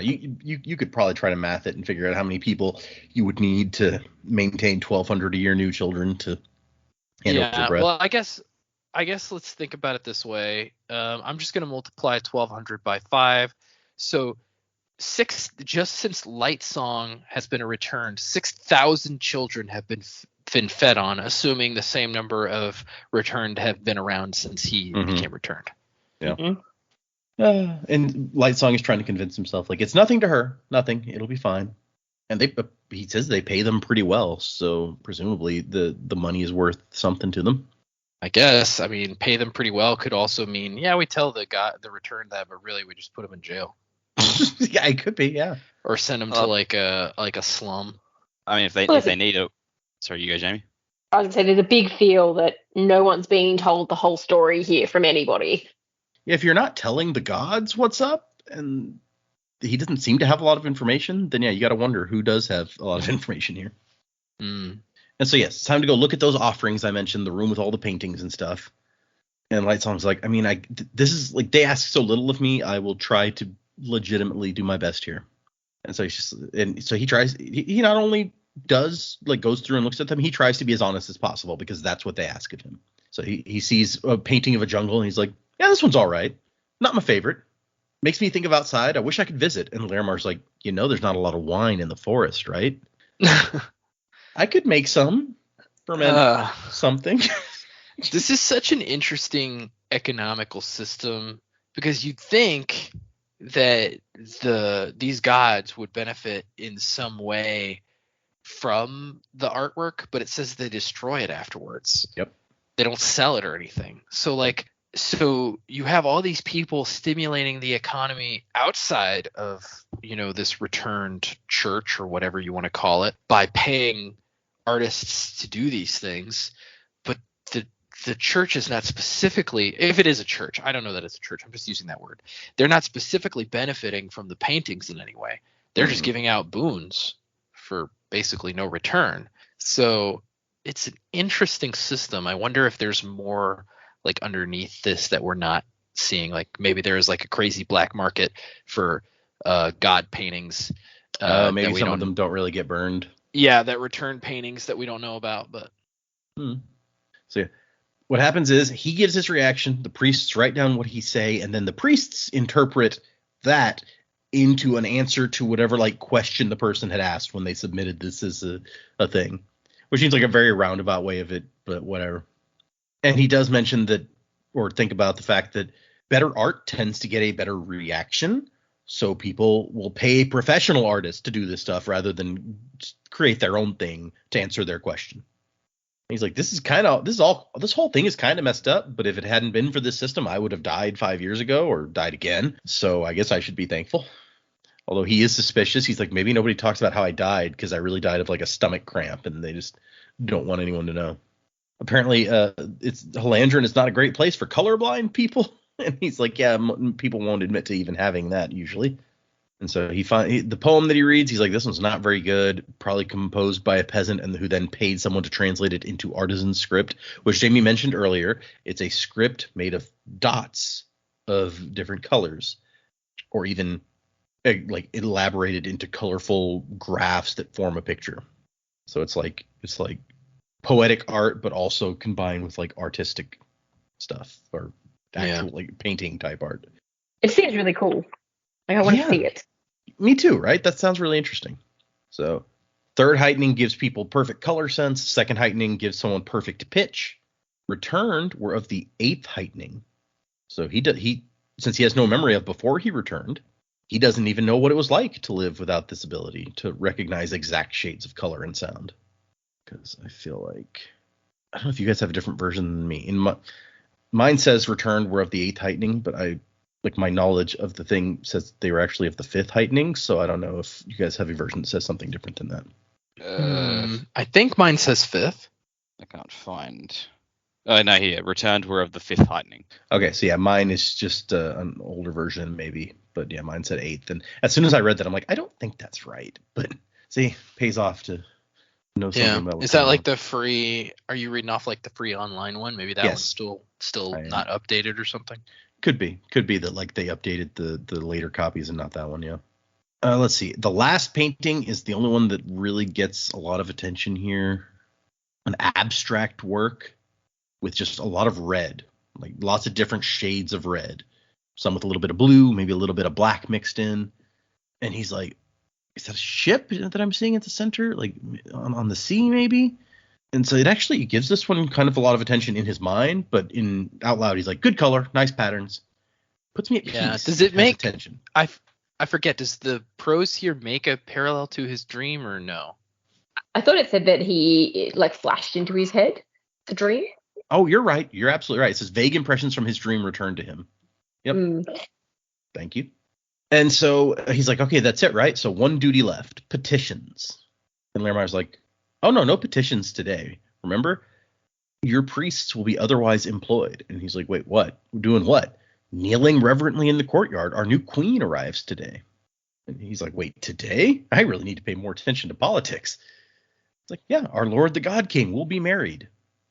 So soon? As soon as she arrives. He's like, yeah, Cessabrun getting a wife. The God King was the only returned who could marry. Returned could not produce children, save, of course, for the king, who had never drawn a breath as a living man. And Laramar says, we will need a lifeless command in order to arrange our troops. We plan to attack her.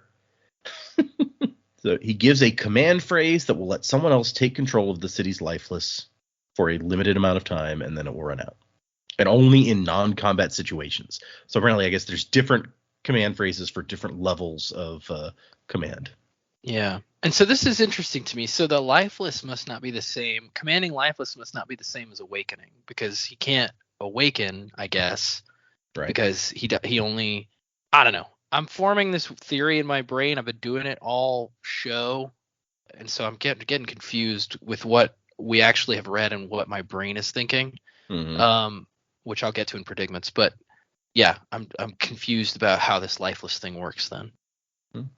He is one of only 4 gods that holds lifeless commands. So out of the 24, only 4 of them can command the army. And he's weird. Okay. Yeah, I forgot about that part. Huh. Scoot, did I have a wife before I died? And he's like, I can't, I'm not allowed to talk about that. Knowledge of your past won't do anyone any good. And then he starts to describe a woman that he thinks he remembers sometimes. And Larimer's like, ooh, hey, no, hold on, this is interesting. And then he thinks, what does it matter? That life's gone. Instead, I get to be a god, regardless of my belief in the religion itself. The perks are nice. And so he's like, okay, I guess if the new queen's showing up, I want to get a good look at her. And that's the end of our chapters. So, predicaments. Let's do, what do you guys, what is, we've established a bit of this world. We've gotten a couple of looks at what the hell's going on and all the crazy magic. What do you guys think is coming? Well, I feel like Lightsong and all his fellow returned gods they're basically just breath banks for the God King to have a whole bunch of breaths on standby, and it's like, oh, when he comes to them and says, oh, I need those to go to war, they will just willingly give them up to him. So they're just being kept comfortable and happy and in a good place, so that when God King just needs some more breath to destroy his enemies, he's got some just willing people with millions of breaths to give to him, so he's all good. Because I get the feeling, just something we talked about in the prologue, it's like the more breaths you have, like color just bends around you, so it's very obvious who is powerful and who isn't. Yeah. I feel like God King probably just needs to store his breath somewhere so that he can walk around unobtrusively and do his thing. But then when he needs the powers, he's got somewhere on standby just to pick them back up. Vasher, I don't know what he's up to, but I feel like his ultimate mission is to bring down the God King. He needed all of Var's breath to do that. He's got some plan in mind to bring them down, but I don't know, just the fact that he really didn't seem to want to pacify Var at all just says like he's got something else hidden about the situation, like he's angry or he's I don't know, ashamed or something, like something about, I feel like, yeah, he's the guy who wants to fix everything, but there's something about I don't know, maybe he was involved in stuff and he wants to unfuck everything. But yeah, I don't know, I'm just rambling here at this point. I don't know where I was going with this. Well, it's interesting that, yeah, you would say, because if he was after taking down the God King, right, then why not answer Var's question? He's like, will you use it against them? Like these people that I was trying to bring down? He's like, I'm not telling you, but he's about to kill the guy. So if the answer was yes, why not say it? I don't know. Maybe he just hates Var. Interesting, yeah. He says it. Have vendetta against him. He's like, I hate you. He's very specific, like, your enemies won't get my breath, so it's like, all right, well, so you're clearly against them. But, yeah, I don't know. Okay, yeah, that's fair. He's got to be doing something, right? That he needed a bunch of breaths for, apparently. So, yeah, I don't know. Maybe his whole thing is like he's trying to keep like Nightblood out of the God King's hands. It's like, well, I need more breath to do that because this sword in the God King's hands would just like end the world or something. Yeah, there's Nightblood is maybe the biggest mystery at this point. Like, what the hell is up with that thing? And how did it kill people? Like, how did it kill a room of people on its own? It was only partially unsheathed, so like even just like taking it partly out of the sheath unleashes some awful power. Yeah, like it's rammed through a dude's chest in the sheath. Like, why would you do that with a sword? Like, it's designed for poking through people. Why would you not pull it? Yeah, It was just so ego. It's like, oh, I can't wait. Doink. I want to kill so bad. It's actually an Inquisitor inside a sword. it's Carr, but he changed his name to Nightblood. Whee! Okay, predictions. As usual, pretty early. I don't have a lot of grand things, but I'm thinking a lot about if everyone's born with a breath, how do you get hundreds of breath? Breath? How does this happen? And we know from Light Song that you can give your breath away as a returned, but it's the last thing you'll do. You'll die. Mm-hmm. Perhaps the breath that Var and now our good friend that also starts with a V. What's his name? Vasher, yeah. Maybe that's where they got it from.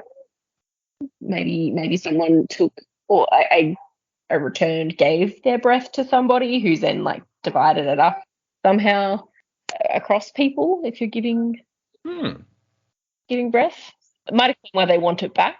I really like Dak's idea about them being like a breath bank. You know, maybe he needs to store a certain amount to get somewhere in his war. I don't know. It's all very vague at the moment, but it would be interesting if that is like from a god, perhaps. My other thought that I had was, and I'm trying to remember it, it's been on the tip of my tongue all episode, and what did I just do with it? Oh, I'm really suspicious about the return, not being able to know anything about their previous life. Maybe they don't have a previous life. Maybe they didn't die. Maybe they've been, born and raised like this and, I don't know, forgotten everything or I don't know. But it just seems really weird. Oh, we're not telling you anything about your previous life. It's like, what's the harm of letting them know? That's a good point. Yeah, because if one specific person had something in their previous life that you're like, okay, we don't want to tell them about that, I could understand that. But this blanket, like, no good will come of you knowing anything about your previous life for all the gods, that seems weird, right? It's just very strange. But at the same time, on the other side of it, we know that the God King, they say he was never alive. He's never drawn a breath as a living person. So if that was true of all of them, why only acknowledge the God King? They're all gods. Why not let them all have that same status? Yeah, but then they're all the same. Okay. So you kind of need that status if you want to maintain you're the God King. You're the only one who can get married. You're the only one who's allowed to do this. If he's the only one who's allowed to do any of these things, that would maintain his stature. But if you've got a bunch of people that it's just like, cool, I created you I just need you to store my breath. I just need you to do that for me. Well, tell them they had a previous life. Tell them there's something different about them. You won't even tell them.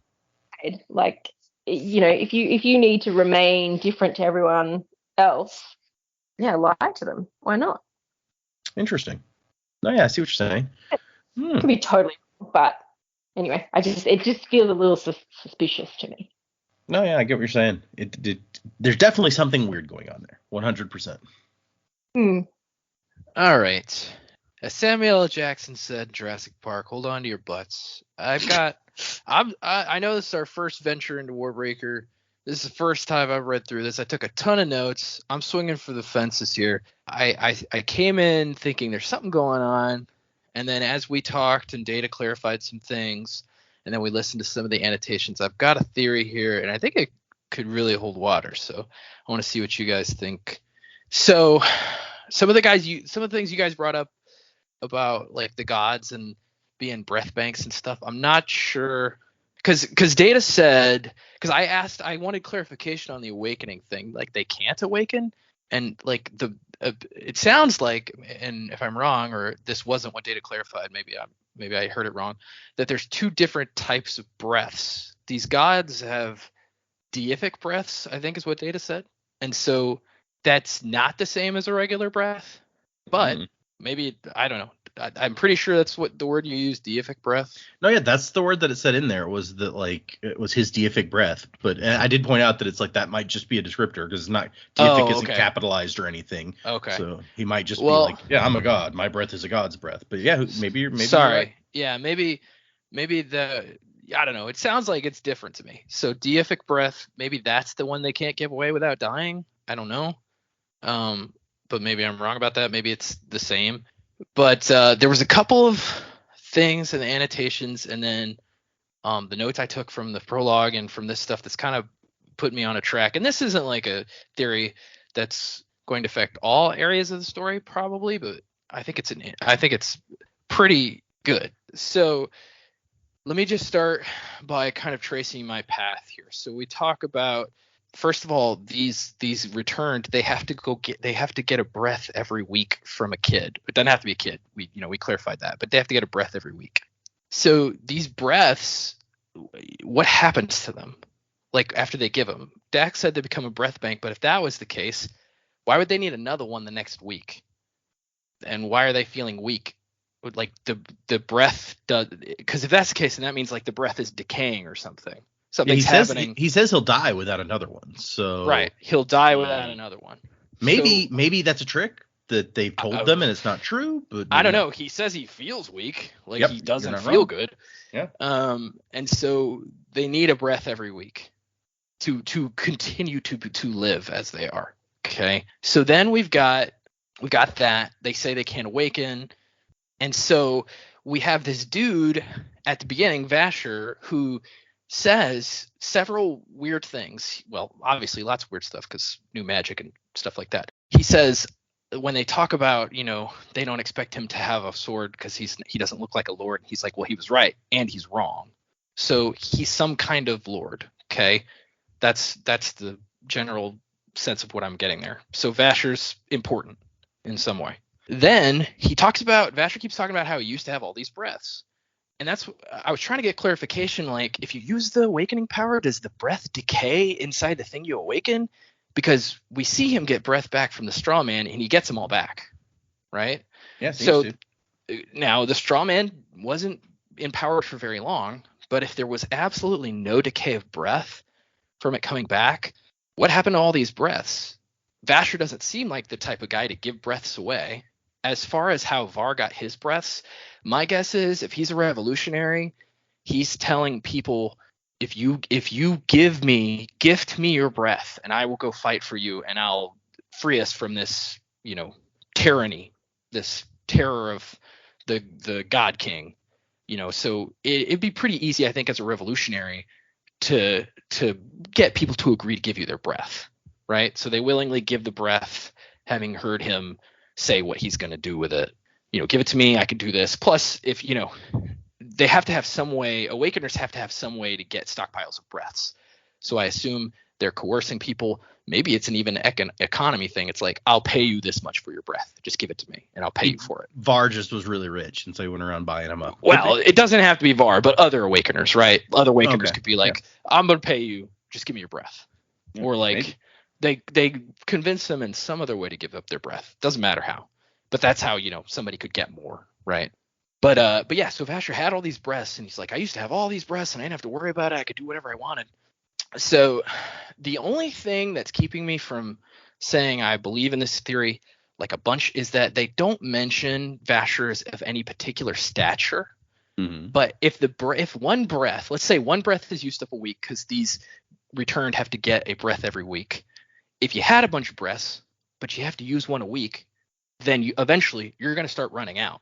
Yeah, regardless it take a lot of of how weeks, you use them. but yeah. But you would run out. So my big swing for the fences theory is that Vasher is actually a returned, and that he needs more breaths from Var because he's running out. We know he only has 50 at this point, so he could live for 50 weeks, right? But but that's less than a year. Well, by our standards, I don't know what their standard is for a year, but that's a lot less time that he probably wants to live if he's returned. And so that's my big crazy theory this week. I feel like it's actually pretty good because I feel like there's a lot backing it up in the prose. Again, I don't know how much that affects the story if it's true yet because we're just getting into this. So, at least we would know, which Lightsong said there are other returned outside of Hallandren. Right. And so we know they're not all gods in Hallandren. But yeah, that's my big theory. Other than that, I don't know. What do you guys think about that? I don't know if I feel like that's pretty good. I think that's a really interesting theory. I like the little pieces of evidence that you've kind of combined into that. I mean, the only thing is we only see my only thing is we only seen one return so far, which is Lightsong, obviously. Right. And he has this look of like, really tall, really buff dude. And yes. We don't know that that's the only way returned look. So maybe one of them could look like Vasher and you wouldn't know it. But if you saw Lightsong on the street, you would know that he was different from everyone else. Well, and not only that, but I'm sure he's dressed much nicer than everybody else. Well, that's true too. And I think they kind of play with that in the prologue. And that's what I said earlier. I said my only feeling that this theory is not correct is that, they don't mention if Vasher's particularly tall. Yeah. Of stature or anything like that, because I feel like if he's 6 feet and everybody else is 5 feet, or he's 7 feet, everybody else is 6 feet, like people are going to notice that. True. You would think, at least. But I think his garb, he mentions, they don't expect somebody like me to be dressed like this. So, or a lord, he doesn't say himself, So obviously he's like trying to be inconspicuous, but yeah, I'm trying to see if they mentioned his height or whatever. I don't think they did. The guard is like, they say you're pretty tough because you beat up 20 guys. You don't look that tough to me. But I think that may be the only like real description we get of him. Yeah. And that's not really a description. I say real description. It's just him sizing him up, I think, is what the line is in that chat, in the prologue. So yeah, that's really interesting. I really like your theory. I think it's pretty cool. Do we get told from a reputable source that an awakener and the god are different? Or is it just from like Lightsong telling us what he's being told? Lightsong definitely just says is the one who's like, I'm a god, not an awakener. But their gods all seem to be like returned, and I don't know that we've seen any indication that like to be an awakener you would be a returned. But that's not saying that you must be or you couldn't be or anything like that. We just haven't seen anything one way or the other, I don't think. A return could be they've never had the opportunity to do so. Maybe. Because they're hard out, maybe. Like, whereas one gets out who maybe retains a memory or, I need this breath. Cool. Someone's given me their breath. Oh, I can keep going. Now I can collect a whole bunch of breath. Like, if you had your gods and you didn't want them to be an awakener, giving them one a week is definitely a way to make sure they don't get to awaken anything. I reckon might be onto something. That's a good point. If they're trying specifically to keep them from getting too much power, they're like, look, we'll give you one for free. You don't need to worry about going out and finding more. Yeah, that would, if that was the case, yeah. Var, I wonder if he's like, maybe they have awakeners that are like living, and then maybe to become a returned, you have to have been an awakener, but I don't know. Yeah, it seemed like Var, they put him in the special awakener cell. And Vasher specifically mentions like all these precautions are in place so that he can't use his breath to awaken anything. So definitely sounds like he could have, or Vasher thinks he could have. But there's no mention of him being returned. So of course I don't think there's a mention that he wasn't either. So who knows? Yeah, I think they only used the word like returned like once or twice in the prologue at all. So yeah, we have so little information, but you guys have managed to spin it into some interesting thoughts. I like this. Okay, we're running long. We have no new reviews, no new patrons. We have one email, so let's hit that real quick. This one is from Mr. Suit, who was emailed before, and it says, thoughts on White Sand. The email says, Data, this should be time for the end of White Sand. If not, please hold it till then. It came in the day after we recorded the last one of White Sand, but that's because we recorded them 2 in a row, and they probably weren't expecting that. So, hey, Sanderlanche crew. So I think I've timed this accurately to get you all with the wrap-up of White Sand. I appreciate this read through a bit more because I am solely an audiobook listener, and I did not care for the graphic audio. I feel like I got a lot more depth from the story with you all discussing it. It felt very cheesy and not at all Sanderson-esque when compared to even his earliest writings. I'd love to hear your thoughts on whether the end of the story felt earned or not to you all. So we'll stop there. Did you guys feel like the end of the story felt earned in White Sand? Based on my previous experience with graphic novels, I would say yes, because I feel like most graphic novels wrap up, like a satisfying wrap up is about like what we saw. In the magnitude of an entire novel, I would say it almost got there, but because of the medium, I feel like graphic novels have a tendency to wrap up a little less tightly. That's fair. Yeah, I think it wrapped up okay. It was, I think a lot of the story just felt a bit blunt, and maybe, I mean, I guess you could say, like, we talked about this with the ending of Final Empire and some of the others as well. Like the ending, like, was very sudden and kind of blunt. But I think thematically, yeah, it felt like it was all earned. Okay. Yeah, I think like upon reflection of it at the time, I was definitely like, I was wanting something bigger to happen at the end. But when you look at the thing that we did get, I can see how we got there. Like, I don't feel like it was like way too easy. I was looking for bigger things to happen, but I think it was fair. All right. Yeah. All right. I'll going on with the email. Also, a preemptive welcome to my favorite Cosmere novel, Warbreaker. It has my favorite character, and then, because they didn't expect that we had started reading it yet, in parentheses is Data, it's Vasher. And is what I've been looking forward to you all getting to for the past year or so. Side note, I just made a huge change in life and retired from the military, which has made me a bit introspective. I can't think of any other author that has remained consistently active at the top of my favorites list. Do you all think that 20 years ago you would have enjoyed Mistborn books the same way you do now? I did. Yeah. I mean, maybe not quite 20 years at this point, because I think the first one came out in 2009, but close enough. Yeah. I think I was at the right place to consume it. I've consumed a lot of other things in between, because I think we talked about this in the very first episode of the show, but Data tried to get me to read Mistborn before, and I read the prologue and was like, nah, this isn't for me, and never read any more of it. And so I think it was probably the right time to consume it. I'd consumed a lot of other things in between that initial attempt and now. Plus, not that the podcast is a pressure, but the pressure of talking about a book on a podcast does motivate me to read. So I do feel like I have a better appreciation for it now with all of the things that I've read under my belt, as opposed to, 10, 15, 20 years ago. Sure. I will note I misspoke. The Final Empire came out in 2006 and Hero of Ages was 2008. So I probably read these for the first time around 2008. But anyway, sorry. Yeah, I would have eaten this shit up. I wouldn't have thought twice about it. See, we got it. We run the gamut here. This is great. I love it. Yep. Yeah, since this was Jamie's first real experience in fantasy, then yeah, probably Jamie of 20 years ago, not real interested. Not have considered it at all. Jamie today maybe wouldn't have been real interested if Dak wasn't like, hey, come on, you want to do this with us, right? 100%, but it's definitely opened my eyes, and I'm loving it. So, yay! In 20 years' time, will I still enjoy it? Probably. There you go. Okay. Anyways, wasn't to the time of next. Colo. P.S. Fuck Spook. That's all. Hey, you're my kind of person. So yes, thank you. Congratulations for the military. Yeah. That is a big change. Yeah. Good luck with the next adventure in your life. Yeah, that's awesome. If anyone else would like to send us an email, the address is thesanderlanche@gmail.com.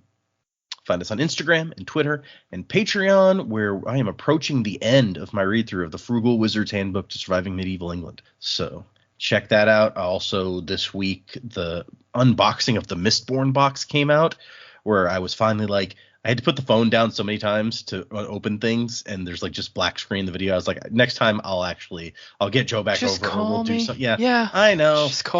I don't want to wait to open the box when it arrives. Is part of the problem. So I'm like, I want to open it now. So yeah, I live like 5 minutes away. Mistborn box had some very cool stuff. Like the Sunni pup was awesome. My now 4-year-olds were instantly like, that's ours, and they slept with it every night that they've been here. And every night after they go to bed, 5 minutes later, somebody calls for dad, and they're like, can you change it to the other side? Like, I want it to be a skeleton dog, or turn it back to the real dog. So yes, it was very cute. That's adorable. So you can check out those unboxing videos. You can check out the Frugal Wizard videos, and hopefully soon I will be able to put up the Possum Hunters video that it's been like a year now that you guys have been on. So Yeah. Oh, I mean, this is a plug. Maybe people listening know, but the Dragonsteel website does have the first 2 boxes for sale on the website as well. I'm hoping that they'll put the Mistborn box up on the website because I'd really like to purchase that one after hearing what was in it from Data. So, but yeah. When we'd previously talked about those boxes, Dak and Jamie were like, I mean, we might like them, but the shipping's probably expensive. And then I went and looked, and the shipping is literally more than the box. So I was like, oh, holy yeah, cow. that's crazy. Yeah, just getting the Kickstarter just for the boxes with books in them. Oof. Oh man. Yeah, it's a big chunk. So, yup. So, for next time, we're gonna do 4 more chapters. That's 4, 5, 6, and 7 of Warbreaker. Music by Miracle of Sound. Like I mentioned, the new song is Fallen Leaves, the Elden Ring song. Next time, will we find out who breaks war? Probably not. Somebody's got to not. break Who war, knows? though, right? Like, come on. Is war the shard, and they're going to have to break the shard? Oh yeah, there you go. That's what's going to happen. You're going to have to take on the Shard of War, the Art of War. The Shard of War. As long as it's not the The Shard ultimate- of War. Oh. So, am I missing anything? I'm probably missing something. It doesn't matter. So, yeah, thanks, everybody. 4 chapters for next time, and Wussing the time of next. Colo? We're probably going to have to come up with something new to add for this world. Be on the lookout for something we can augment our sign-off with.